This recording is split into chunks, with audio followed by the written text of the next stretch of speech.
Sociological imagination. In my opinion, sociological imagination is the ability that people is able to think of various ways to explain a social phenomenon according to its outcome. People are able to relate a certain issue to another one, finding out that they have similar. For example, I am going to attend a college. The point of going to college for young men like me can be told in many different ways. It is a way for people to get a higher education and more likely a high-income job. It is a way to escape from entering the society and enjoy the campus several more years, considered as a way to avoid outside world. Or it can be also considered as a way to establish a social network for the future, or to seek for a young girlfriend or boyfriend. Now get this, the three purposes of the university: to provide sex for the students, sports for the alumni, and parking for the faculty. Quote from Clark Hare, who is the 12th president of University of California, Berkeley. What he said is not completely accurate, but we have to admit that he can incite things he experienced and put his exclusive comment in it. Sociological imagination is an important skill for people who can think about issues sociologically. Karl Marx. As a black Chinese, I have to admit, he is a smart man with the kindest heart, and his diligence and persistence impress me a lot. His theory, that history is a continuous clash between conflicting ideas and forces. He thinks as long as there exists social class, human can never receive true fairness and peace. And economics, as he points out, is the way to change everything. In his opinion, nothing is eviler than capitalism in the earth. So revolutions against capitalism happened anyway, and some sociologists in some capitalist countries still call his theory devil theory today. Marx was right about that time, but as the society was modernized and advanced, and a more perfect legislative system was brought out, what Karl Marx's prediction caused is more debate rather than a totally red planet. Culture. As I concern, economics is the mother of culture. No money, no culture. In the old time, culture become various and colorful was because people had more time to do things that can satisfy their spirit and mind instead of their stomachs. In those days, people created religious, created status, created culture. Today, people is still creating culture, but in a different ways, as we applied capitalism. There are more and more good parts, as well as bad parts of culture. As mass productions and services become the major way to run the economy, commercials and other media are the main ways we know, feel and touch culture.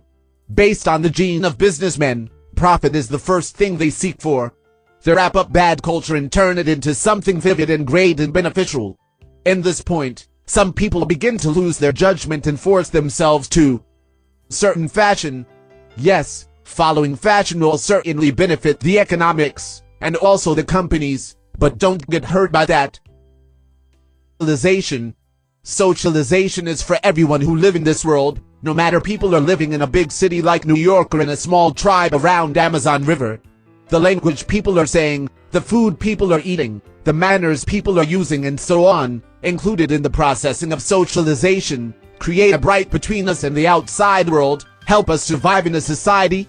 People who are not socialized properly may suffer problems outside world and can only release and write them down in their diary, or just bury them in their mind. That is a kind of isolation, which is avoiding talking to people about themselves.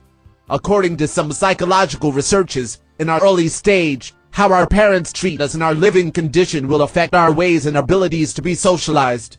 Later, things happen in our process of socializing in school or with peer groups.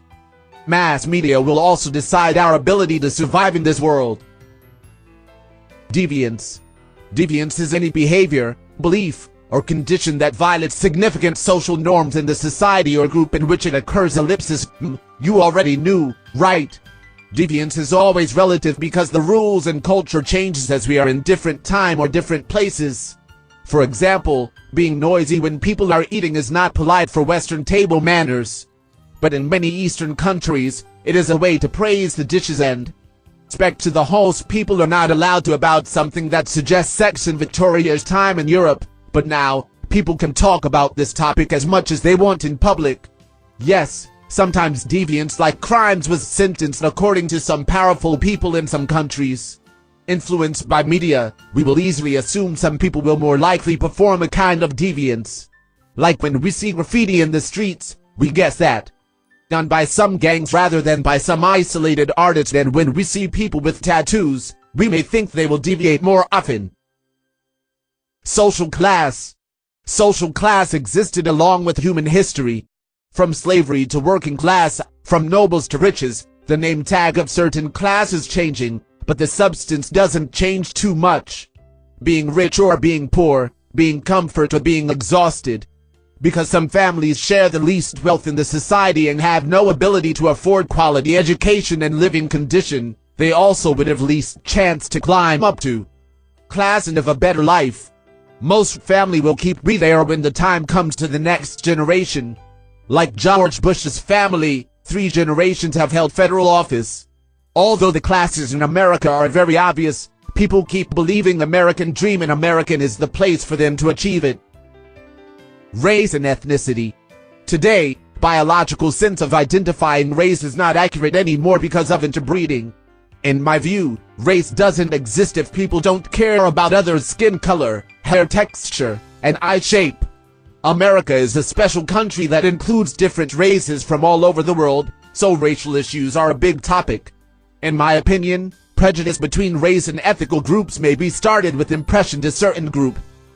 While girls are usually regarded as beauties, misunderstanding of manners in certain culture also creates prejudice. In some people's impression about Indian way to eat, people think they're dirty and they will always be. Substantially, prejudice and racism come from lacking of communication and understanding of other manners and cultures in other parts of the world. As human, people literally are the same and they will go for the same by using their own ways, but other groups will judge them by using their own manners and may not think sociologically.